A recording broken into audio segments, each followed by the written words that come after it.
Allahu Akbar, Allahu Akbar.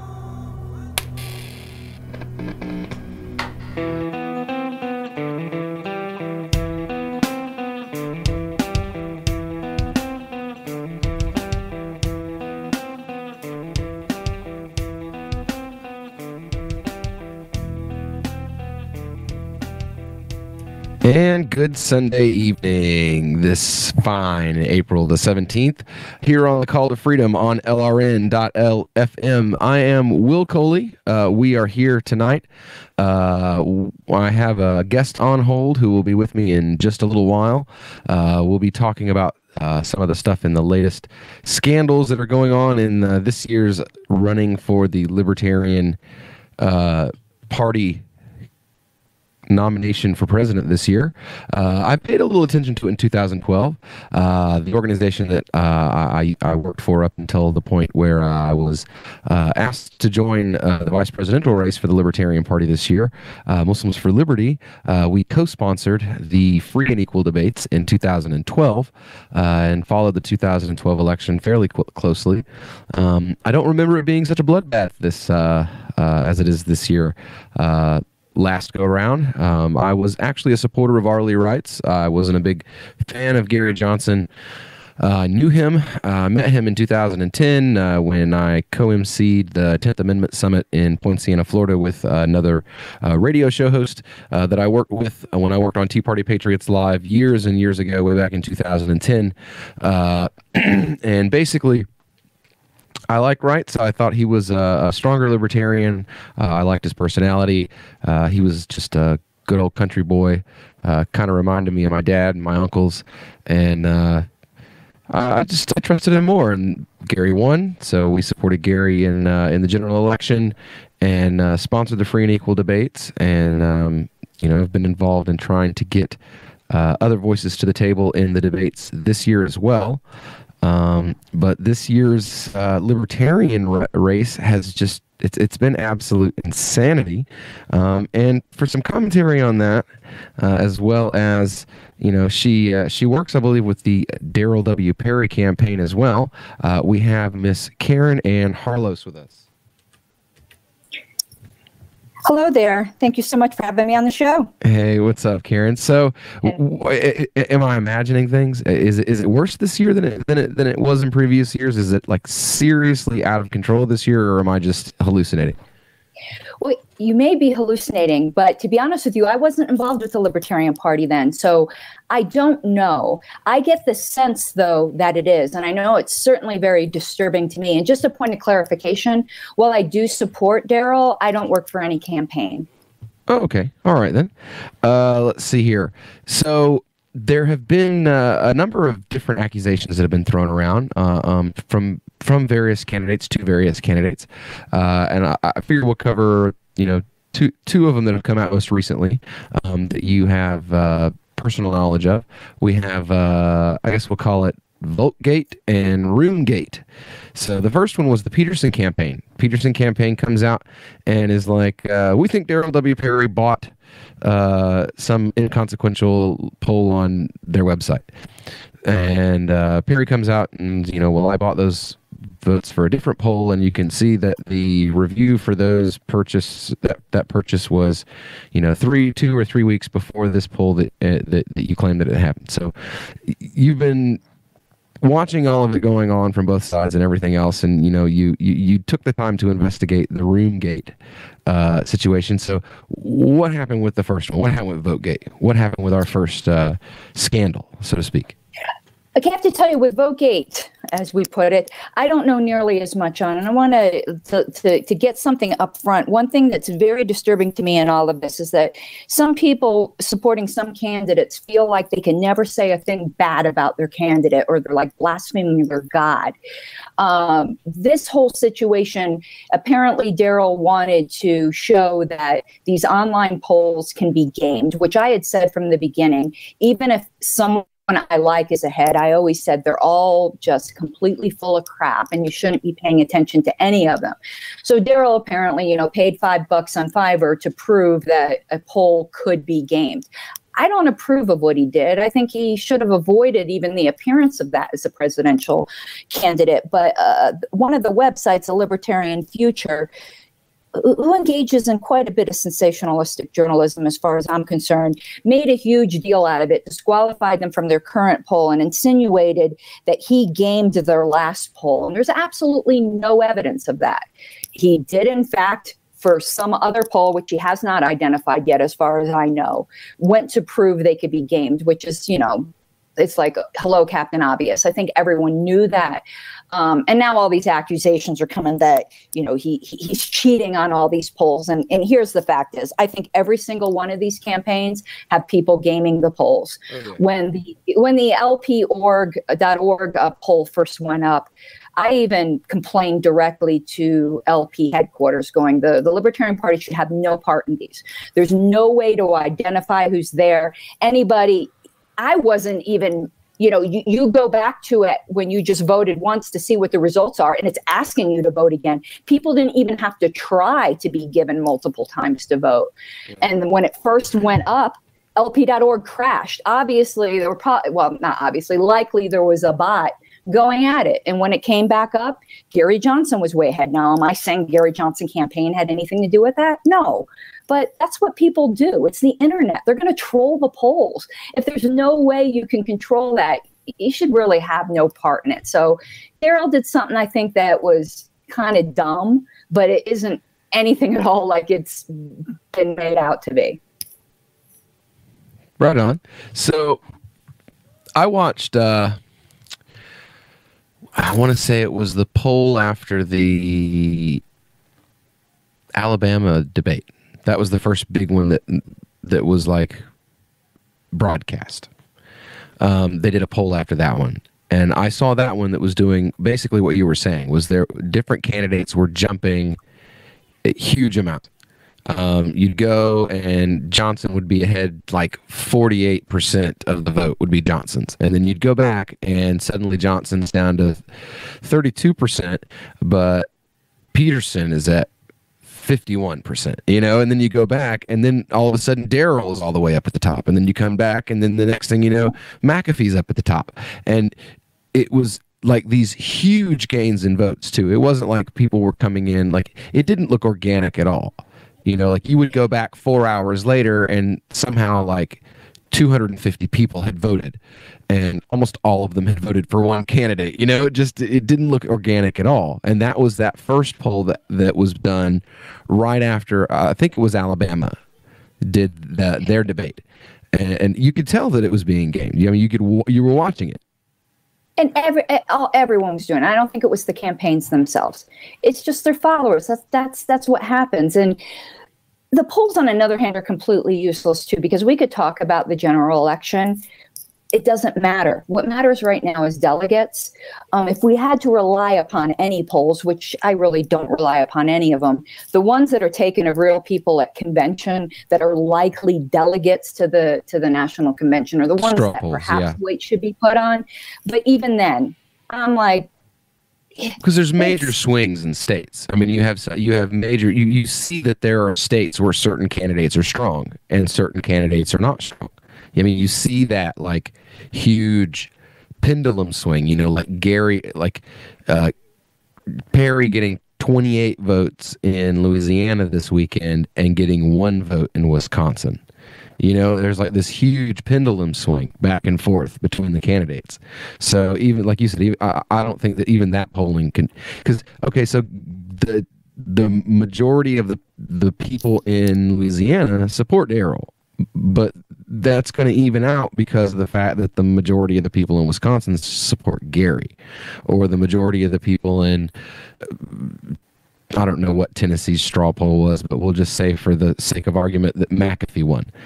So that's going to even out the Peterson winning in another state. So we really don't have any true idea of what's going on coming up in May. And, that's kind of the exciting part of it. And we'll get into that and more exciting things here on the Call to Freedom when we get back on LRN.FM.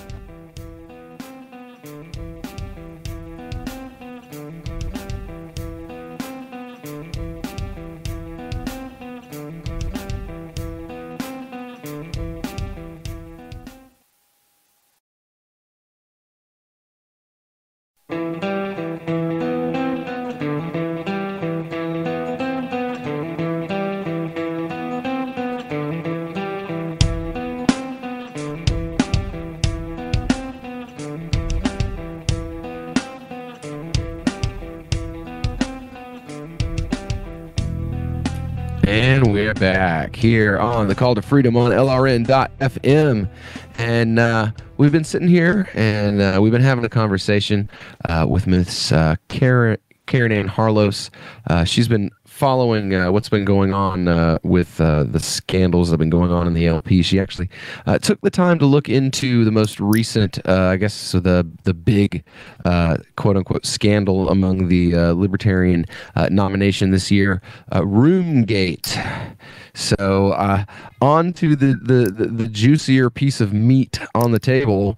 You did a little bit of digging. The accusation on the table for the court is that Gary Johnson is trying to buy the nomination for the Libertarian Party presidential slot this year. That his campaign has purchased all the rooms at the hotel at the Rosen Center to make sure that he gets the nomination. And that's what's been going around social media for the last couple of days. The accusation was actually made by the McAfee campaign. That's not incorrect. True, that is that is the person who made the accusation, correct? Is the McAfee campaign, or was it just Judd? I mean, has McAfee acknowledged this accusation? Has he tried to distance himself from it at all? The accusation was initially made by Austin Peterson, and it was made very specifically by Austin Peterson and very sensationalistically by him. Then it was repeated by Judd Weiss. It appeared who's McAfee's preferred VP candidate. The way it appeared to me in reading Judd's comments was that he was just repeating what Austin said. Whether those two had a common source outside of them, which is what I suspect, is unknown. But the initial accusation was made by Austin Peterson. Judd backed it up and said anyone who said he was incorrect owes him an apology.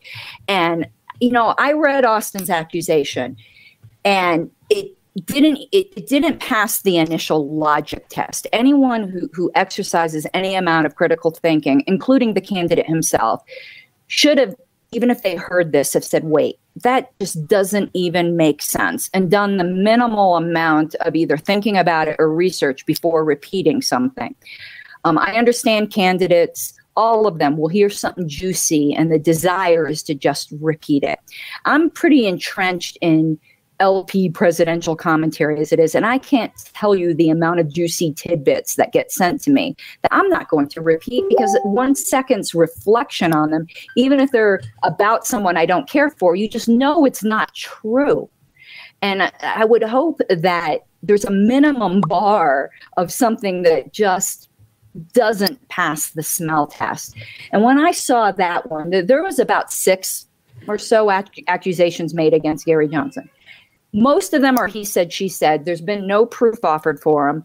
And really at this point, until proof comes forward, they're unfalsifiable. I don't know if they're true or not. I don't support Gary Johnson, but I care about truth. But there was one claim that was actually pretty falsifiable, and it was this claim about the hotel rooms. So I spent a little bit of time researching it, and it's like, never mind, it doesn't pass the logic test. It also doesn't pass the evidence test. And things like this just shouldn't be repeated. And is this a minor thing in the scope of things? Sure it is. It absolutely is. It's not earth-shattering. But the fact is, this kind of stuff needs to be called out. Is what happens with any candidate is you can put an accusation out there, and you could put 10 of them out there, and most of them are counting on not finding someone like me who is going to take the time to take maybe this relatively minor point and go, wait.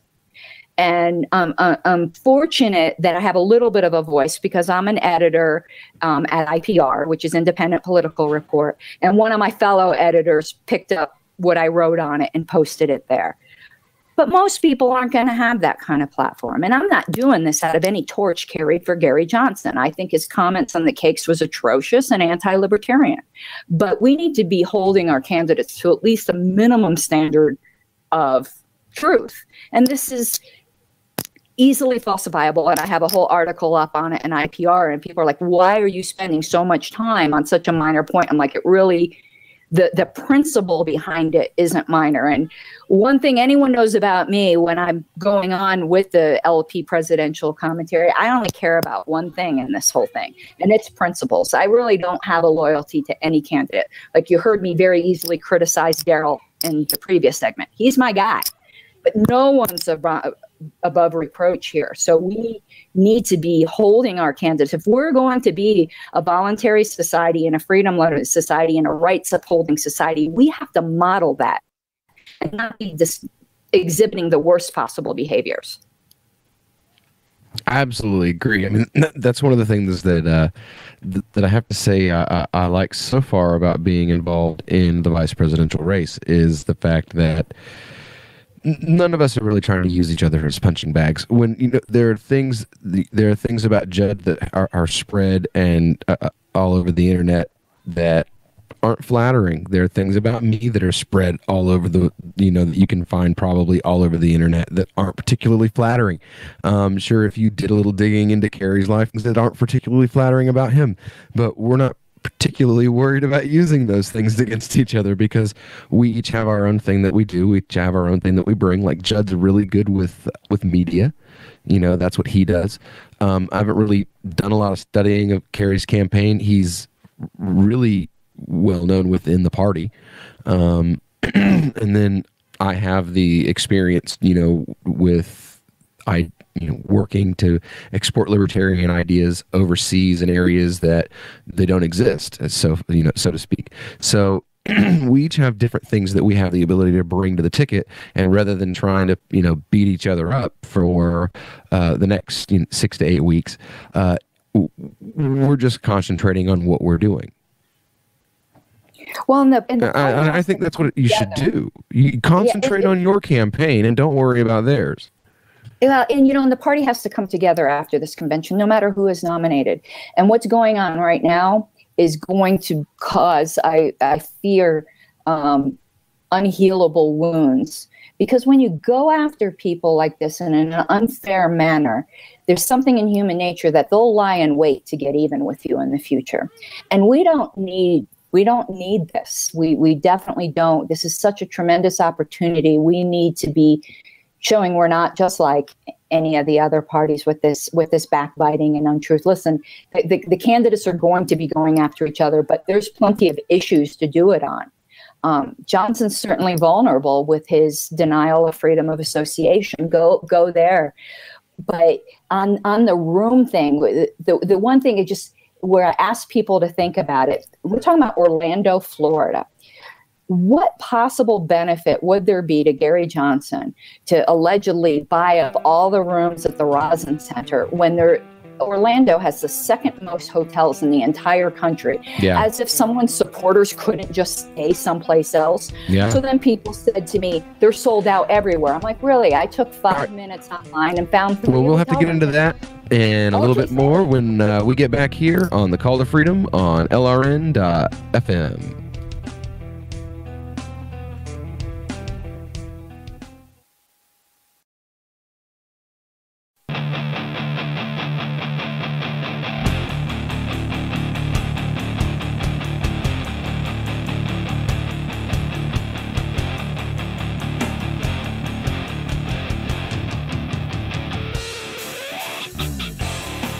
And we're back here on the Call to Freedom on LRN.FM.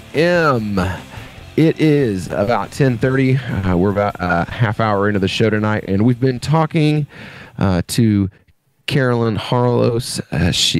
Caryn Harlos. She been looking into what happened with this most recent scandal with or alleged scandal, whatever you want to call it, against the Gary Johnson campaign. I didn't share any of it. I just looked at it and was like,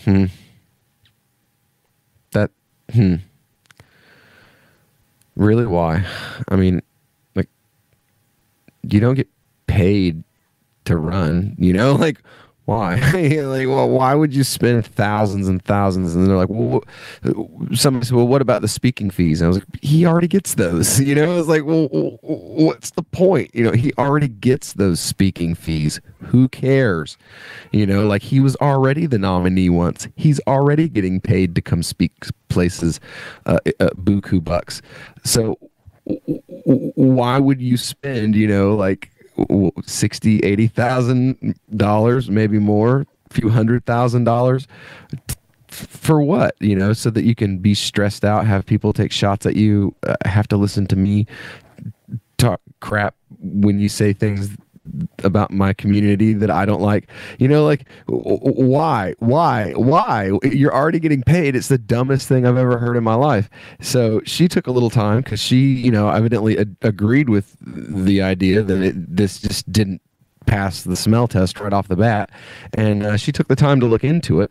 And she's been telling us what she learned, and I had to cut her off. So go ahead, Caryn. You may resume. Oh, sure. Rant resumed. As I said, to be clear, I looked into the one claim I thought could be readily falsified or not. The other things, has Gary Johnson offered gifts to delegates to vote for him? I have no idea. He could have, he couldn't have. There's no proof of it. So I don't believe in repeating rumor. If some proof comes out, great, we'll look at it. But the one claim about him buying all the hotel rooms at the Rosin Center in Orlando, where the LP convention is being held, was just on the face of it not believable. Why? It wouldn't stop anyone from coming. As we were saying, it's Orlando. There's like a Disney World there. There's a lot of hotels, and some cheaper than the Rosin Center. It wouldn't stop anyone from attending. So there's no logical or practical reason to do it. You can go 10 minutes from the Rosin Center and find a hotel for like $35. I mean, if you want to stay there, it's right across the street from a really nice gyro shop, by the way. But you really wouldn't want to leave your car outside while you slept at night. But you can find, you know, $35, $40 hotel rooms in Orlando. So why on earth would you spend, you know, $100 some odd on a hotel at the Rosin Center, which is not a cheap place to stay? There's no reason. There's absolutely no reason to. And I was able to, everyone said, well, they're all sold out now. For one thing, these have been on sale for 6 months. Has Gary Johnson somehow kept that secret from everyone that no one could buy hotel rooms till he bought them all? It's funny. I bought mine in, you know, the beginning of January. So logically, absolutely no sense doing it. And I made a reservation for a different hotel because I screwed up my flights. I'm going to be there a day earlier. Rosin was sold out. I bought a room at another hotel. Within 5 minutes of a Google search, anyone could have done that, and I actually booked one.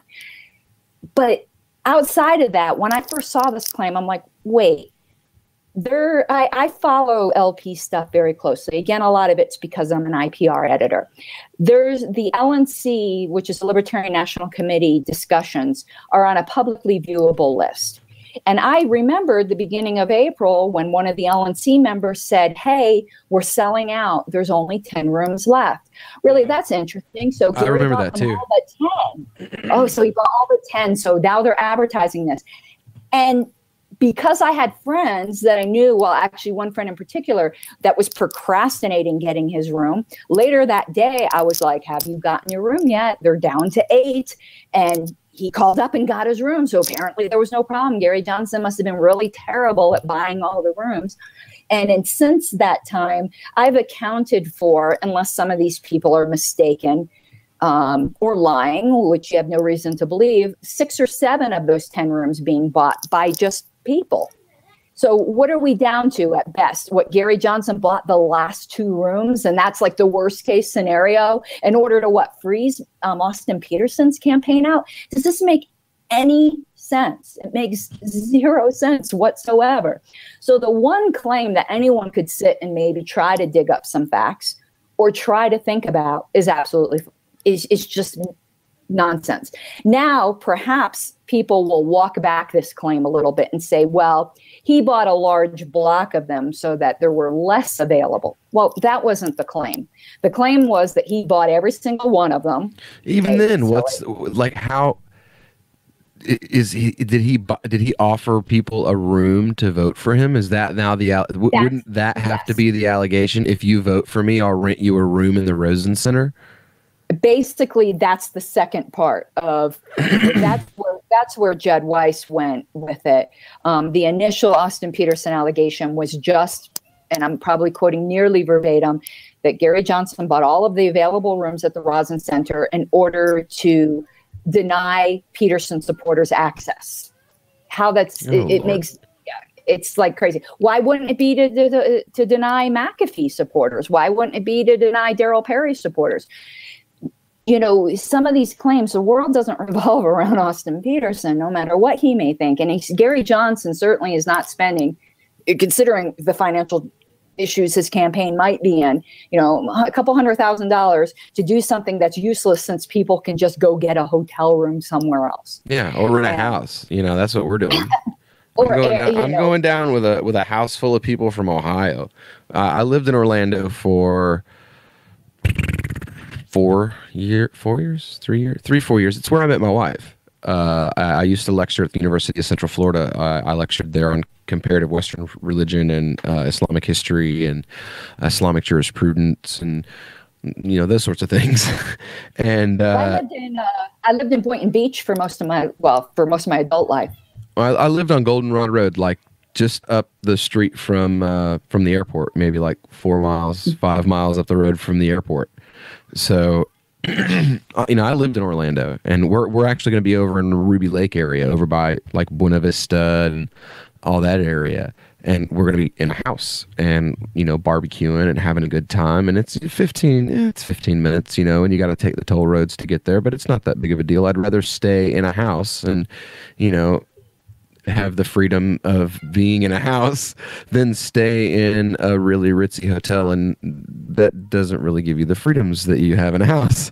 So, you know, and to compound this, when Jed Weiss did his post, he offered some further support might not be the right word, but further outrage or whatever at this Gary Johnson buying all the rooms, and said, "Oh, isn't it suspicious that all of the rooms are booked up until after the presidential nomination, and all of a sudden you can get rooms?"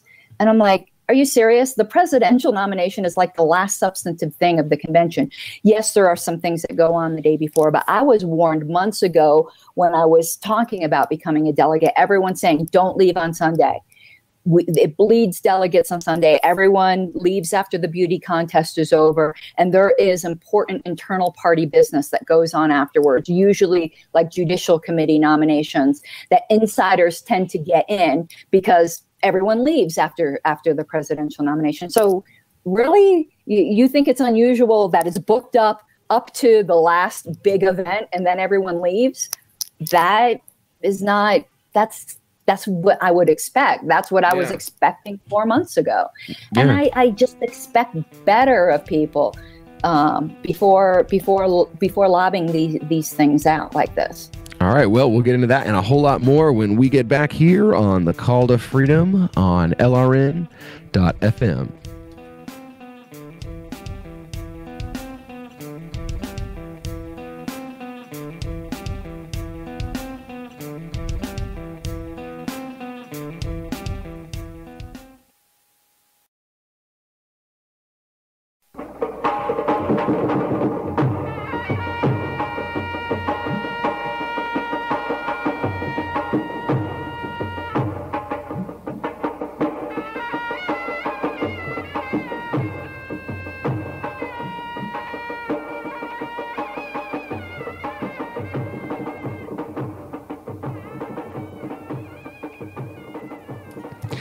And we're back. Welcome back here to the Call to Freedom on LRN.FM.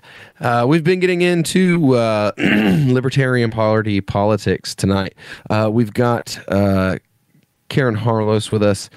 She looked into the accusations against Gary Johnson that he had rented out all of the hotel rooms, and you know, as I've said, it's pretty ridiculous. It doesn't sound reasonable at all. It's a zero-sum game. So you win the nomination in a party that's not actually going to win the election. Some people are delusional enough to think that this is the Libertarians' year, and I don't know whether to feel sorry for them or to feel good for them. Like, oh, I'm so glad that you're so excited. Like, I remember how that used to feel. Or to look at them and be like, oh, I feel so bad because you're going to feel so awful in a few months. But it is the year that I think the Libertarians are finally going to hit that magic number that they've been looking for. They've been looking for like the 5 to 15% area of the national vote. And I do think that is a possibility this year because there are so many people that are just out and out. They're pissed off. They're not happy with the Democrat Party. They're not happy with the Republican Party. And, they're tired of the whole insider nonsense. And that's, again, we're back to... That's one of the awesome things about the LP. You don't have to be some great insider. I'm not some great insider. I'm a VP candidate, and I'm not a Vermin Supreme. Even though Vermin's awesome and Vermin's cool, I'm not a Penn Jillette because he's not running. Just so everybody knows, I'm not a. Who are some of these people that get like one vote? Everybody adds their name to a poll. Oh, Jesse Ventura. There we go. I'm not a Jesse Ventura, but.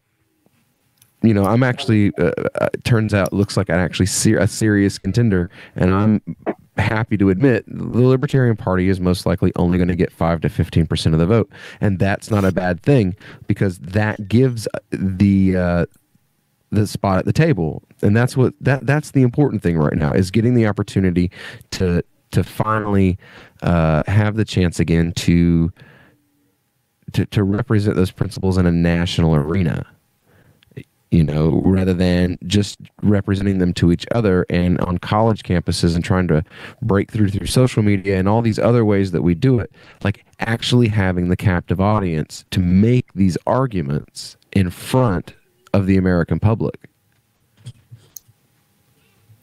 Yeah, I can't say I disagree with anything that you said. And I said earlier that while I'm not a Gary Johnson supporter, I do understand the pragmatic case for supporting him. If the goal is to get that 5%, I understand why a lot of people think he's the one to do it. I personally am in the LP and dedicate an awful lot of my time and effort because I care deeply about the principles. So I'm going to put my support behind a candidate I think most closely represents the principles. My eye isn't on the 5% personally, but I understand and respect people that who that's their primary thing. They're just trying to get a wider platform, perhaps for someone to come along who will articulate it better.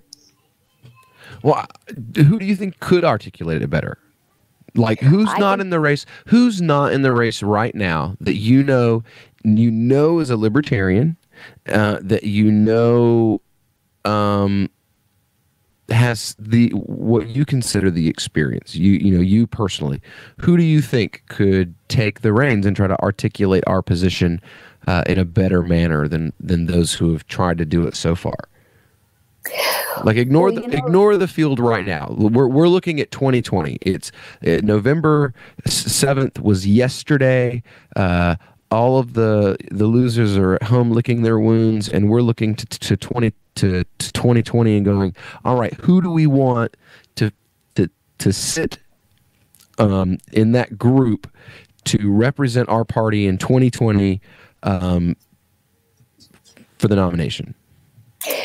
I really can't answer that. I'm going to be perfectly frank because, to be honest, as some people like to point out, I've only been with the party 18 months. I don't know all of the ins and outs as far as people who would even be viable. I'm going to say something that I think nearly anyone would agree with.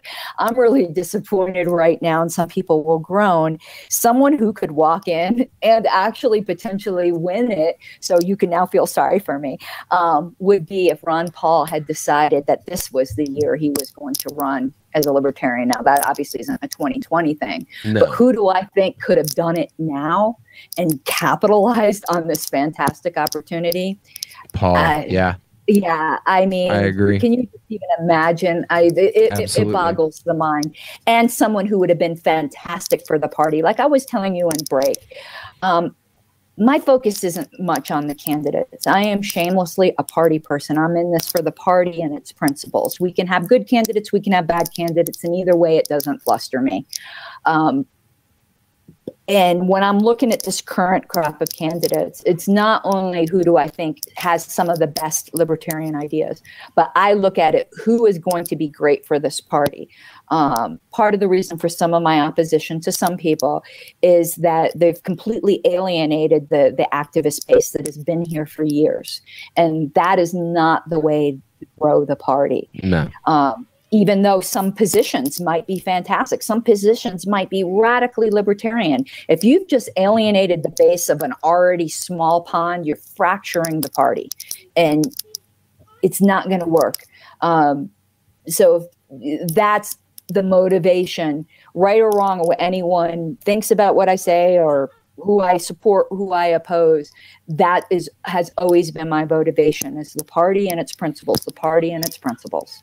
Absolutely, and that's the only real reason to run in the Libertarian Party right now is the advocacy of the principles. Is to this is why I like Daryl. Is this quote right here, to advocate the principles of liberty as loud as possible, as often as possible, as many places as possible, all liberty, all the time. And that's just like, yes. But I love Daryl. A lot of people say that he's not the torchbearer, though. That he's got the right, that he has the flame, but he's not the one that should bear the torch. That they don't want him to be the one to bear the torch. So okay, well then what?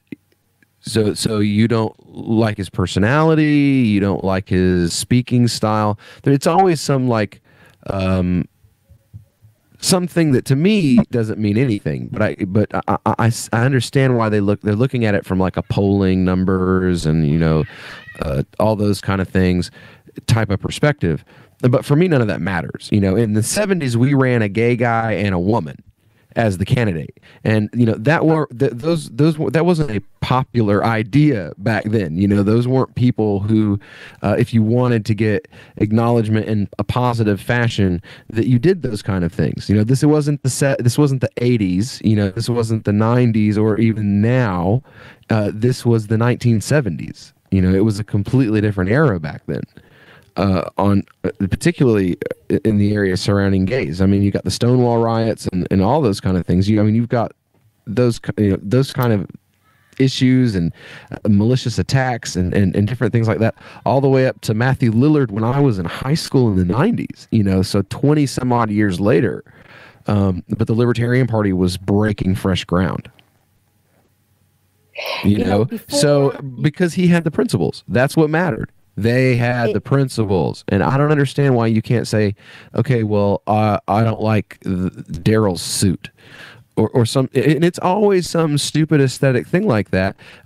He has the principles. In my opinion, he's the most libertarian guy on the stage. I agree. You might not know, before I supported Daryl, when you're asking about candidates, I was a big supporter of Steve Kerbell, but he dropped out of the race. I still think he would have been very good, and maybe he's a candidate for 2020. Who knows? I hear a rumor that he's the preferred, that like he's going to end up in the VP race at some point in time.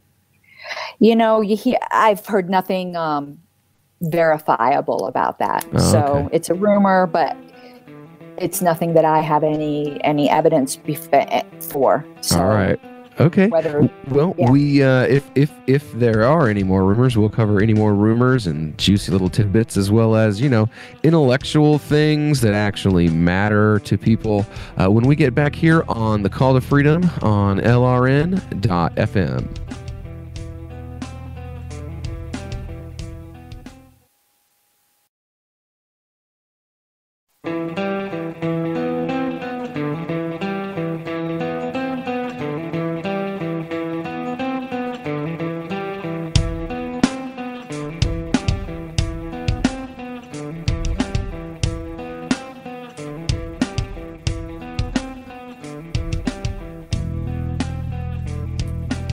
Good evening and welcome back to hour 2 of the Call to Freedom here on LRN.FM.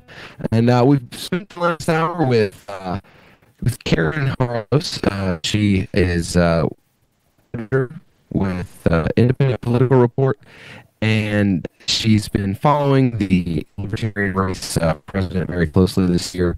And sadly, now it's time for her to leave us, but I want to give her the opportunity to let everybody know where they can find out more about her work and her websites and all those great things. So you go ahead and take it away, Caryn. Thank you so much for having me this night. And just again, a point of clarification, I'm one of the volunteer editors over at Independent Political Report. It's not my site. I'm very pleased to volunteer there. But anyone who's interested in minor party news, not just Libertarian Party, but any minor parties, we cover the gamut. Really check out that site. You'll become much more informed about some of the more obscure things that are going on. And we do report in detail on Libertarian Party news. So there's LNC meetings. I try to attend each one, and you'll get notes of what happened. So if you want to really keep in touch with the LP, I highly recommend Independent Political Report. And also, if the ideas of wanting integrity and sticking to principles out of our candidates appeals to you, I'd love to have you as a friend on Facebook. Just look me up, send me a friend request, and I look forward to interacting with you. Awesome. So that's it. Yeah, you guys have an awesome night. You too. You know what? I can't wait to see you in Orlando. Yeah, I can't wait either. Thank you so much. All right. You have a great night, Caryn. Thanks for coming on. All right. Thank you. Bye-bye. Sure. All right. So I have it on good authority that Davi's plane is on the ground. He just got back from the Libertarian Party of Minnesota. He gave a authoritarian sociopathy and the psychology of authority.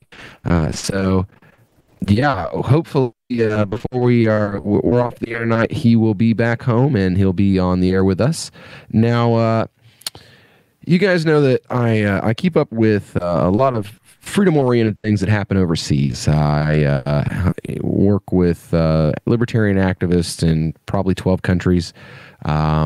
I've seen old Saudi Arabian uncles stand in front of the palace in Saudi Arabia and shake their fists and scream that they're not afraid and then vanish off the face of the earth.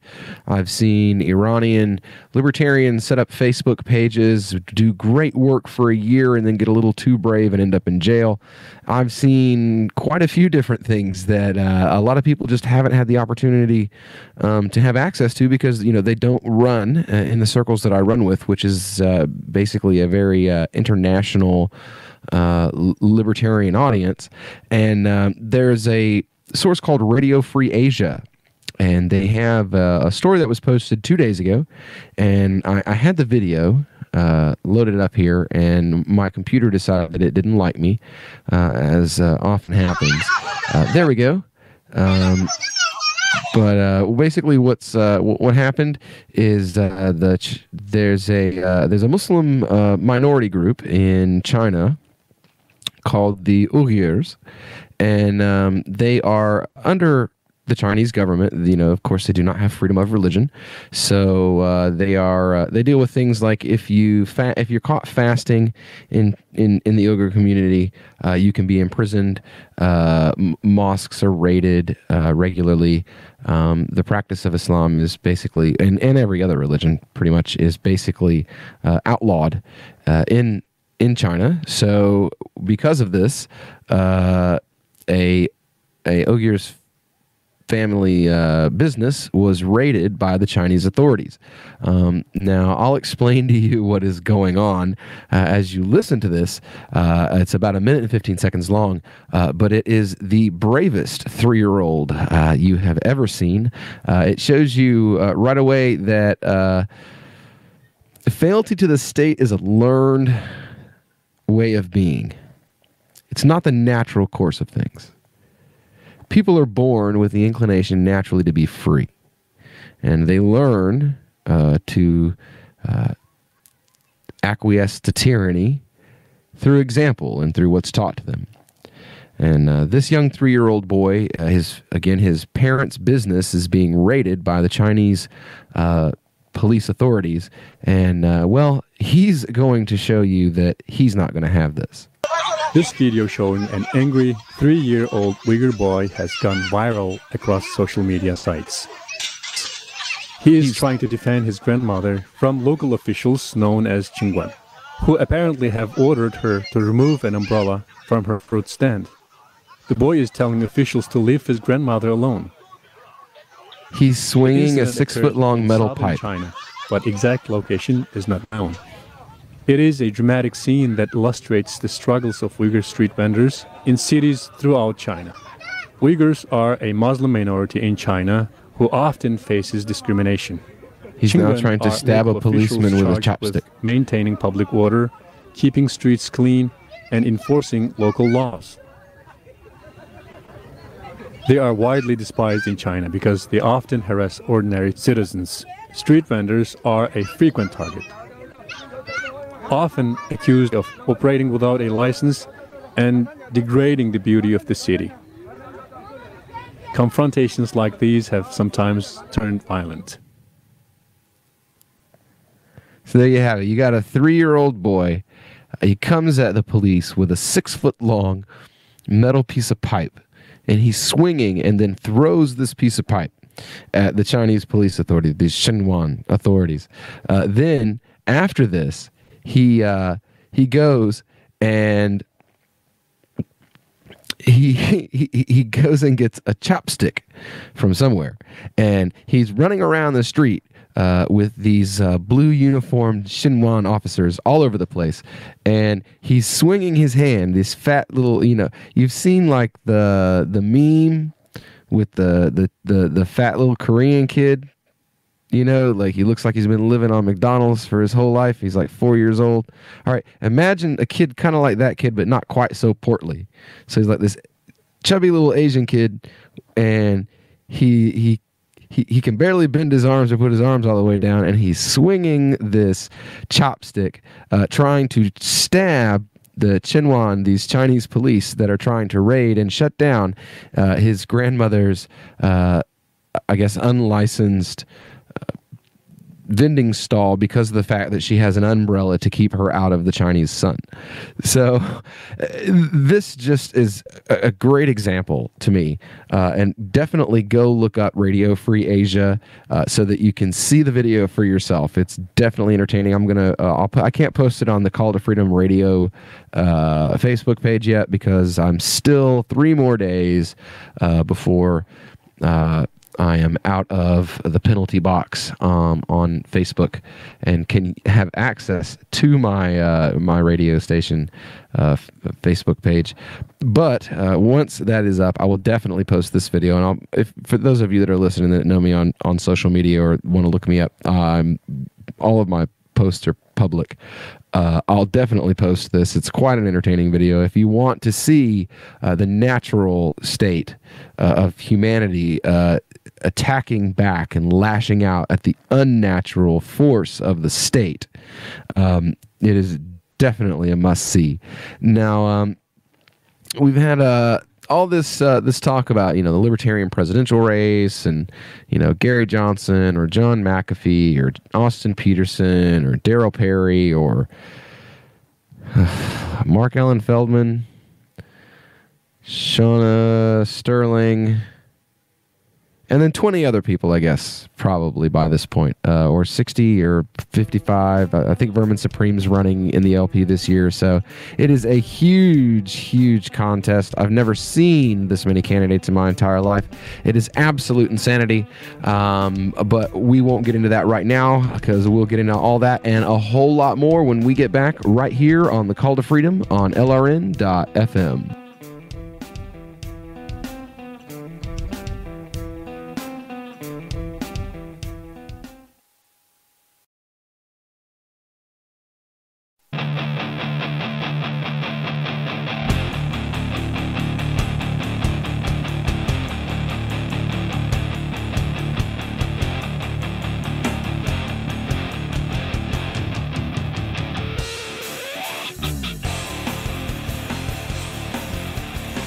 And we're back here on the Call to Freedom on LRN.FM.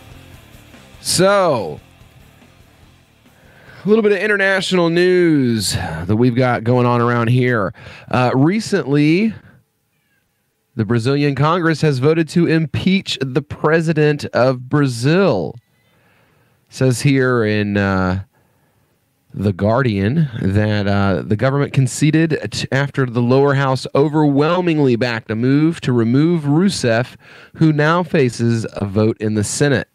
Brazilian President Dilma Rousseff suffered a crushing defeat on Sunday as a hostile and corruption-tainted Congress voted to impeach her. This is here in a rowdy session of the lower house presided over by the president's nemesis, House Speaker Eduardo Cunha. Voting ended late on Sunday evening with 367 of 513 deputies backing impeachment, comfortably beyond the two-thirds majority of 342 needed to advance the case to the upper house. As the outcome became clear, Jose Guimarães, the leader of the Workers' Party in the lower house, conceded defeat with more than 80 votes still to be counted. The fight is now in the courts, the street, and the Senate, he said. As the crucial 342nd vote was cast for impeachment, the chamber erupted into cheers. "Eu sou brasileiro," the football chant that has become the anthem of the anti-government protest opposition cried "Coup, coup, coup," were drowned out. In the midst of the raucous scenes, the most impassive figure in the chamber was the architect of the political demolition, Cunha. Watched by tens of millions at home and in the streets, the vote, which was announced deputy by deputy, saw the conservative opposition comfortably secure its motion to remove the elected head of state less than halfway through her mandate. There were 7 abstentions and 2 absences, and 137 deputies voted against the move. Once the Senate agrees to consider the motion, which is likely within weeks, Rousseff will have to step aside for 180 days, and the Workers' Party government, which has ruled Brazil since 2002, will be at least temporarily replaced by a center-right administration led by Vice President Michel Temer. On a dark night, arguably the lowest point was when Jair Bolsonaro, the far-right deputy from Rio de Janeiro, dedicated his yes vote to Carlos Brilhante Ustra, the colonel who headed the Doi Cody torture unit during the dictatorship era. Rousseff, a former guerrilla, was among those tortured. Bolsonaro's move prompted left-wing deputy Jean Willis to spit towards him. This is pretty crazy. So you have, left-wing juntas, basically, that are upset that the rebels who fought against them, who probably themselves weren't particularly savory characters, are upset that they had torture camps. Ooh, big surprise, dummy. Let's see here. Eduardo Bolsonaro, his son, and also a deputy, used their time at the microphone to honor the general responsible for the military coup in 1964. Deputies were called one by one to the microphone by the instigator of the impeachment process, Cunha, an evangelical conservative who is himself accused of perjury and corruption, and one by one they condemned the president. This is great. So you've got the deputy who is accused of perjury and corruption, who's calling for the firing, I guess, so to speak, of the president. Now, what's next? You're going to tell me that he's backed by a guy. Oh, yeah, here we go. Yes voted Paulo Maluf, who is on Interpol's red list for conspiracy. Yes voted Nilton Capixba, who was accused of money laundering. For the love of God, yes, declared Silas Kamara, who is under investigation for forging documents and misappropriating public funds. And yes, voted the mass majority of more than 150 deputies who are implicated in crimes but protected by their status as parliamentarians. So basically, you have the most criminal government in the world, arguably, that is, well, they don't like the criminality of their most recent criminal in chief, so that criminal needs to go. But, our own criminality, that's completely irrelevant to anything. Please continue to hand over your justly and hardly earned money to us so that we can spend it on hookers and Coke, more than likely if it's Brazil. So yeah, why not? Let's just ignore the corruption in all of us that are calling for the president of Brazil to step down. This right here, this is what our government looks like to other countries. Just so you know, like what you're thinking right now when I talk about Brazil, this is what other countries think about us when they see us on the news. When they see American politics discussed by the BBC, when they hear about Donald Trump and Ted Cruz and Hillary Clinton and Bernie Sanders, when they hear about the corruption and the idiocy that goes on in American politics, they hear what I just read to you. That's what they hear. The way your jaw hit the floor when I just told you, like, hey, the president of Brazil is being impeached, and by who? By people who are wanted for money laundering and corruption, and 150 of them have criminal charges against them, but they can't be touched because they're in politics. That is exactly what people hear when they listen to news about the American political system.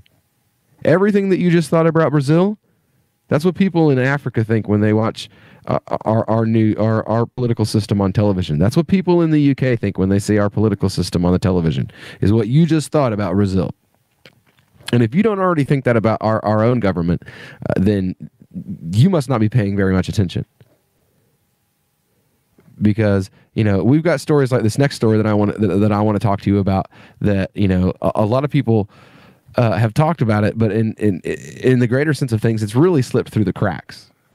And the fact that we have a government that could be involved in something like this, I'm not a 9/11 conspiracy theorist personally.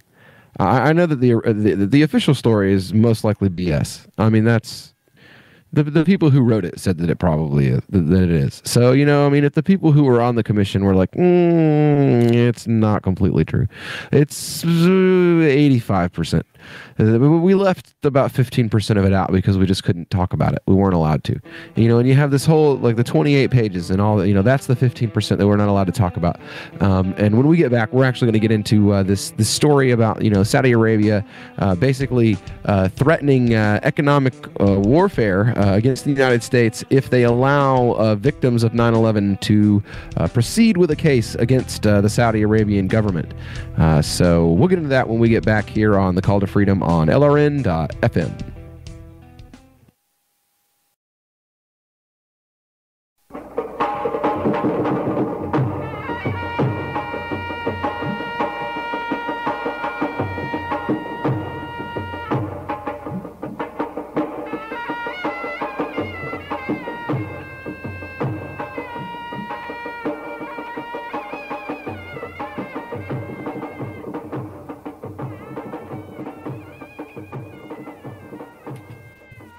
And we're back here on The Call to Freedom on LRN.FM. And so this story here, like, I'm really not even sure how to feel about the story itself and everything that surrounds it. It's okay. So this is the New York Times. Mark Mazzetti is reporting that Saudi Arabia, the Saudi Arabian royal family, the government of Saudi Arabia, has threatened to sell up to $750 billion worth of U.S. assets held by the kingdom if Congress passes a bill that would allow the Saudi government to be sued over 9/11. Saudi Minister Adel, I think they mean Abdul Al-Jubair, personally passed on the message last month during a trip to Washington, according to the Times. The foreign minister was referring to the Justice Against Sponsors of Terrorism Act, which would let victims of 9/11 and other terrorist attacks sue foreign sponsors of terrorism. Now, as Vice News noted, when it was reintroduced in September, the Senate bill would pave the way for a lawsuit to proceed over Saudi Arabia's alleged role in the 9/11 terror attacks. Now, Saudi Arabia has been arguing that it's immune from liability over 9/11 under a 1976 law that makes it difficult to sue foreign countries in U.S. courts. However, the JASTA legislation would allow victims of terrorism on U.S. soil to sue foreign sponsors of terrorism. I think it's a great idea. I mean, if you can prove in a court of law that the Saudi Arabian government was involved in 9/11, then the victims' families should get recompense from those people. I mean, people died. There were murders committed, and if this government was found to have financed it in some way, then they should have to pay. And if there is some cover-up, if all the conspiracy theorists are correct, and there was some massive cover-up, and it was the Saudis and the Americans and the Pakistanis and the Israelis all working together, if all that is true, because we have had that happen before, we have had times that the conspiracy theorists were were correct. The Gulf of Tonkin, the NSA spying, they have been right about things in the past. If what they say is correct, then as well as I do, as soon as the Saudis think that they're going to lose some money over it, they're going to roll over quick on everybody. Like the CIA will have to go and off the entire Saudi royal family, overthrow their government and install a new dictatorship there, because the Saudi royals will roll in a heartbeat. If there is something to hide, if there is something going on out there, if the Saudis think that their money and their position and status are in some way threatened, they will roll in a heartbeat. They're not going down and not take somebody else with them. It's not happening. So if there were other people involved in 9/11, if there is any validity to those arguments that are set forth, then trust me, if this happens, if this bill goes through and these cases go through and Saudi thinks that there's a chance that their name could be dragged through the mud and they could lose the money and the status that they've gotten at this point, they will roll and take down whoever else was involved if there were others involved.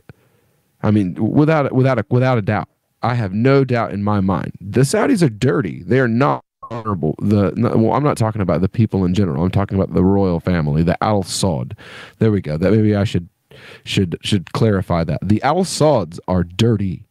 They are not honorable ruling family. No, I don't think there is any such thing as an honorable ruling family, but if there were, the Saudis are not it. They are not honorable people. The Al Saud family is a terrible group of individuals, and yeah, I don't trust them as far as I can spit. Actually, I trust them. Yeah, I can spit way further than I trust them. And the first time that they feel that their money or their status is in any way threatened, they're taking everybody down. So I think this is a great idea. It says the Obama administration has been lobbying Congress to block the bill's passage. Wow, big surprise there. Big surprise there. And I'm not saying that's not the whole secret Muslim. Blah, blah, blah. No, you idiots. Bush did the same thing. And he was a Southern Baptist evangelical. So don't try to preach that stupid nonsense to me that Obama kisses ass to Saudi Arabia because of the fact that he's some secret Muslim. Yeah, he's the beer drinking, sausage eating, non-praying, can't pronounce simple terms like hadith properly. It's not hadith, stupid. Muslim I've ever seen in my life. I'm sorry. And I've seen some pretty piss poor Muslims in my life. Kids named Muhammad that don't even know how to wash to pray. I've seen some piss poor Muslims in my life, and Obama would have to be the worst if he is actually Muslim. And, you know, the Bush administration did the same thing. When 9/11 happened, everybody knows. This is common knowledge. This isn't even a conspiracy theory. This did happen. We know this happened. He flew the Saudi families out of the United States in the cover of night. So the Bush family was covering the Saudis' asses long before the Obama administration was. The Bush family was covering the Saudis' asses way back in the Reagan days when Bush #1 was the vice president. And then the days before that when Bush #1 was doing all his covert nonsense with the Middle East with the CIA, all that stuff going on. So so don't even try to tell me that the only reason why Obama is covering for the Saudis is because he's some kind of crazy secret Muslim. No, that's what they do. That's what they do. The slave owners cover for other slave owners. That's how it works. Massa Paul and Massa Jim are not going to throw each other to the wolves. When the slaves revolt, Massa Paul and Massa Jim don't join their group of slaves. No, because they're the target. No, Massa Paul and Massa Jim get together and cover each other. That's the way it works. It's the way it is. And Obama covering for the Saudis is the same as every other government. You got the UK covering for the Saudis. You gonna try to tell me that you know sticking his pecker in a pig, Mr. David Cameron is truly actually a secret Muslim? Is that what it is? Is that why he's covering for the Saudis as well? Is that why they were doing backroom deals with the Saudi Arabian government to get them put to the position that they're on in the Human Rights Council? Is because sticking his pecker in a pig, Mr. David Cameron is actually a secret Muslim? Is that what it is? No. It's because he's a slave owner, just like the rest of them. He's Obama. He sits at the big house on the plantation. They're all in it together.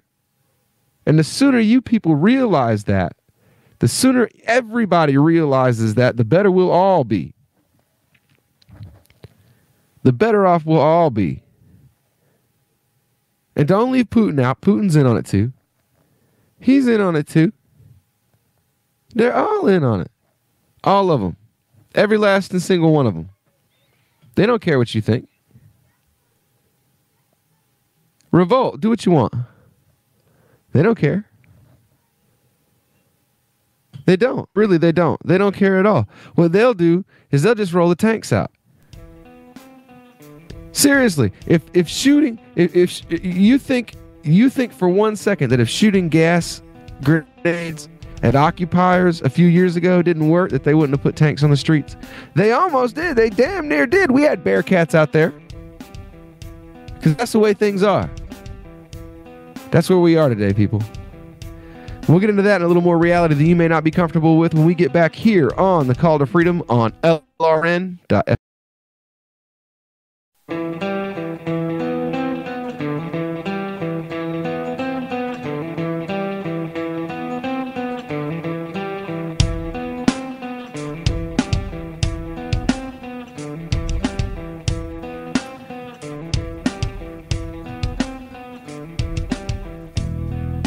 Welcome back tonight, Sunday night, April 17th. We are on the last segment tonight. This is my solo show. Hopefully Davi will be back with us next week, good and rested up. Now, you know, I'm sorry to get fired up on you guys. I don't usually talk like this. You don't usually hear me use, harsh language on the air. Of any kind. We usually keep it FCC friendly, and we are still FCC friendly, but I try to go, as far as I can to keep it under that level, so that we are FCC friendly for our friends at LRN.FM. But today, stories like this just piss me off. I'm so over our government being in bed with the dirtiest, most vile states from across.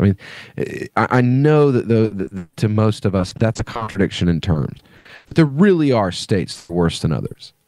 And our government seems to be in bed with all of the worst of the worst. Qatar, Pakistan, Afghanistan, Saudi, UAE, Israel, the UK, Turkey. All of these countries are not known for being good leaders at all. They're known for human rights violations. They're known for colonialism. They're known for imperialism. They're known for terrorism. They're not known for good things. Our government doesn't associate with countries that are known for good things. And now, again, 14 years later, 15 years later, our government at the highest levels is covering for these dirty people. And don't think for a second that Bernie won't do it. Don't think for a second Cruz won't do it. Don't think for a second Hillary or Trump won't do it. They'll all get in there and they'll all do exactly like all of their predecessors have done. Because to them, it's not about principles. It's not about justice. It's about money. It's about power. It's about powerful people covering up for other powerful people so that they can rob the rest of us blind without repercussion. Let's continue the story so we can actually finish it before we get to the end of the show. It says the Obama administration lobbying Congress to keep the bill from passing. Aides from both parties told the New York Times. The administration argues that the legislation would put Americans at legal risk overseas. Meanwhile, the Saudis, Americans at legal risk overseas. What? Anyway, what? Huh. Yeah, I'm going to have to look into that. All right. So meanwhile, quote, the Saudi threats have been made the subject of intense discussion in recent weeks between lawmakers and officials from the State Department and the Pentagon. The officials have warned senators of diplomatic and economic fallout from the legislation. So now you have the State Department and the Pentagon both telling Congress, do not do anything to help the victims of 9/11. Don't do anything to help those families get recompense for their losses. Don't give them an avenue to go after who could possibly, if the suit is frivolous, if the suit isn't going to be successful, then there's no need to fight it. So why all the huge resistance? If there's nothing for the public to find out by scratching the surface, then why is there so much resistance to doing so? It says the Saudi government has routinely denied any involvement in 9/11, and additionally, the 9/11 Commission found, quote, no evidence that the Saudi government as an institution or senior Saudi officials individually funded the organization. However, Mazzetti writes that suspicion about Saudi involvement has lingered because of a 2002 inquiry from Congress that cited evidence that Saudi officials living in the U.S. were part of the 9/11 terror plot. And notably that the Saudis' statements come at a time when the U.S.-Saudi relations are not as great as they once were, following attempts to kind of patch things up with Iran. The Saudis' regional rivalry and the ongoing question about roles of both countries should play in the Middle East.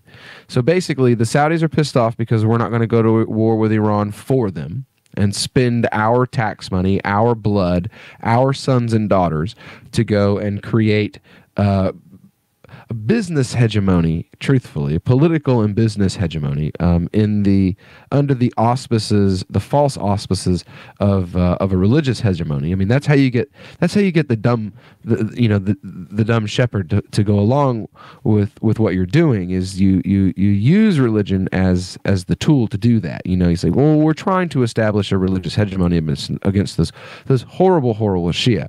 Well, that's not really what we're trying to do here. What we're trying to do is we're trying to establish a political and a business hegemony. We don't want the Shia selling oil because then we can't set the prices, and we don't want the Shia owning that land because if they own it, then we don't. And that's what it's really all about.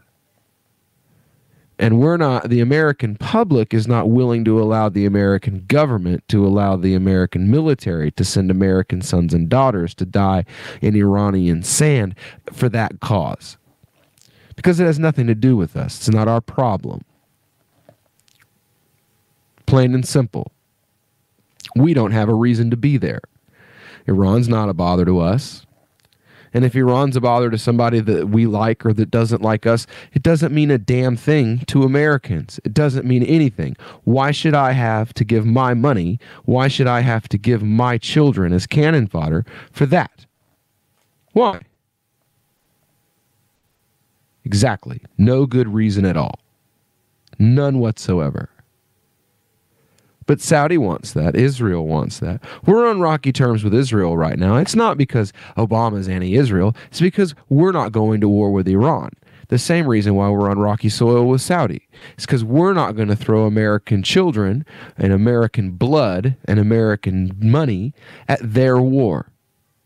Because it's not our war. It's their war.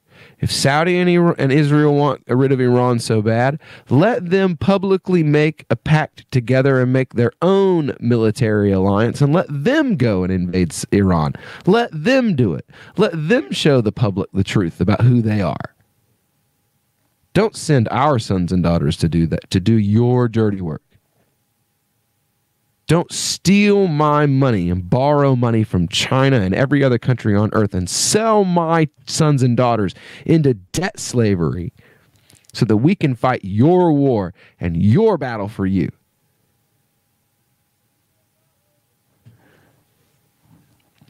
This is why this is why I want the opportunity to stand on the stage in a vice presidential debate. I want to look the Democrats and the Republicans both in the face and tell them the truth about who they are and what they're doing. We all know it. We're not stupid. We all see it. Somebody needs to say it. And not just say it to each other. Not just talk about it on radio shows. Not just sit and discuss it in social media platforms and write articles about it and give lectures about it at conventions and events and festivals. Somebody needs to take this message and take it to the people. Somebody needs to speak these things out loud to those who need to hear them. And the milquetoast opportunities and options that we've got right now aren't cutting it. They're not going to do it. You know as well as I do, if Johnson gets nominated, he's not going to talk like this. It's not going to happen. None of the people who are running for the top slot are going to speak in this manner. I will. I'll say the things that need to be said, and I'll say them in a way that they need to be said. People need to hear. We're talking right now at 11:56, with 1 minute left in this show. Right now, we're broadcasting to 280 million Muslims in Africa. Right now. The ideas of freedom. That's what we're doing. That's what this whole thing does. LRN.FM, the whole thing. The whole idea is spreading the idea of freedom. Well, why can't we, if we can get the opportunity to be on one of the most popular satellites in the entire continent of Africa, why can't we get a strong voice standing on a stage in front of the Republicans and Democrats to tell them about who they are and what